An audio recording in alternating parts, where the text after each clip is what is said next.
Helena, girlfriend, I'm gonna need you to stand up, okay? For once, I'm going to need you to stand up tall. What do you mean? Sean kisses Helena, and then in the challenge chooses every girl basically to kiss that isn't Helena. Helena, rightfully so, feels mugged off, but the way that she expresses how mugged off she feels is to then choose Sean to kiss in the challenge. It's like, Helena, come on, sis. We cannot do this again. I don't even think that Helena likes Sean. I just think she is naturally drawn to men that are not interested in her and treat her badly. And this is why I said, you lot thought I was being mean. This is why I said when we spoke about the all-star lineup, logistically, in such a short time frame, it is not possible that Helena has put the work into herself that she needs, okay? 5 or 6 months, I'm sorry, we need like 2 years of therapy to change this. And that is why we are still seeing the same behaviours. I think that Sean went for Helena because he sees it as like an easier option and he's playing it safe. But it's clear that he's just into Millie. And you know what, Sean? I don't like that for Helena, actually. And I think you should be grateful that Hideaway Helena was even going to give you a chance. I'll be honest, I don't necessarily feel bad for Helena. But of course, it is sad to see someone talk about like how low their confidence is.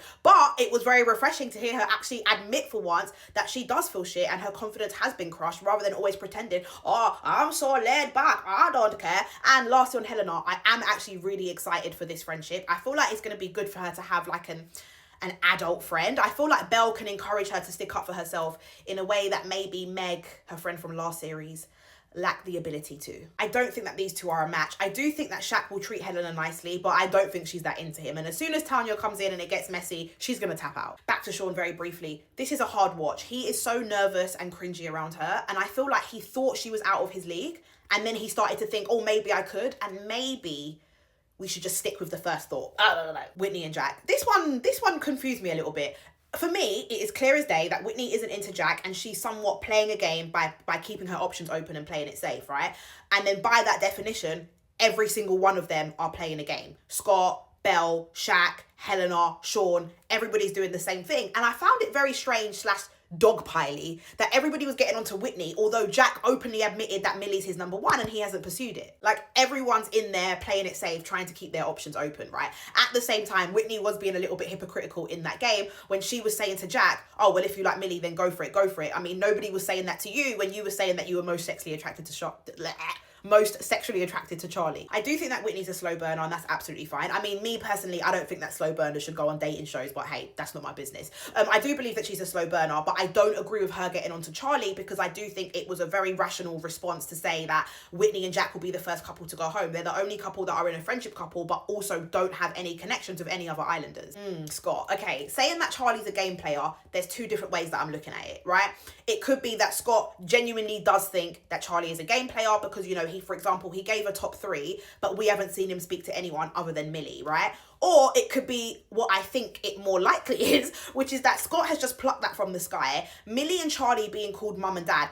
I think as long as they are not calling themselves mum and dad, like Ekin and Kurtwist, they were actually calling themselves mum and dad rather than other people giving them that name. But they are the oldest in the villa, so it's natural, and they are the only ones with like a genuine connection. So it's natural that people are going to call them that, right? I don't know if that makes him a game player. And I also think that Scott said that to kind of throw a spanner in the works so that he can get on with Millie. Okay, I already said so many times that I think that Scott is very performative. I don't think it's a coincidence that the two girls that everybody was most excited about, Leanne and Belle, are the girls that he immediately went for, right? Performative. And I do think that he's into Leanne, but a part of me thinks that if Millie gives him the right amount of attention, he will spin the block and he'll go with Millie. I feel like Scott is here to entertain us, which, you know, I'm always grateful for, and maybe like solidify his reputation because he knows this is the last time that he's going on Love Island, which great, because it means that we're in for a very entertaining series.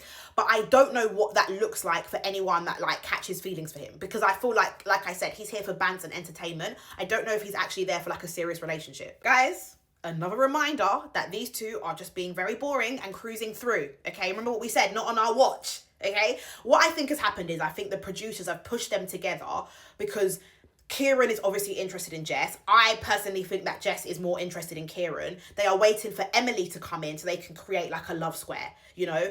Tommy will still get his good guy edit. Emily will have to choose between, well, I don't know.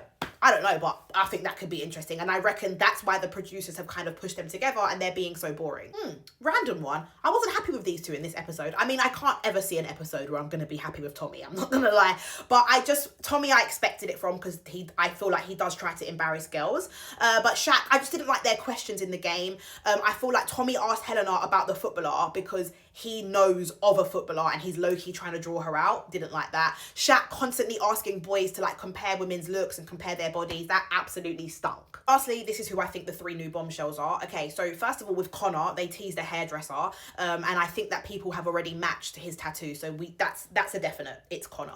The reason I think is Sammy is because Sammy is on the confirmed bombshell list with Scott, and obviously Scott's come in, so I reckon Sammy's also coming. And I think if they are going to bring her in, they're going to bring her in as the earliest bombshell possible because of what happened to her last time, and I feel like Love Island just fumbled that because everyone's going to be on her. So I think it's Sammy and then Leah.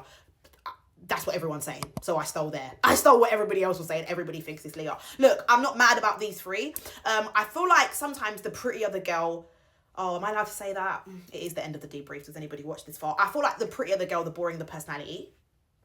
Sorry, I don't make the rules. I just play by them. I feel like you pretty girls, you never had to work at like...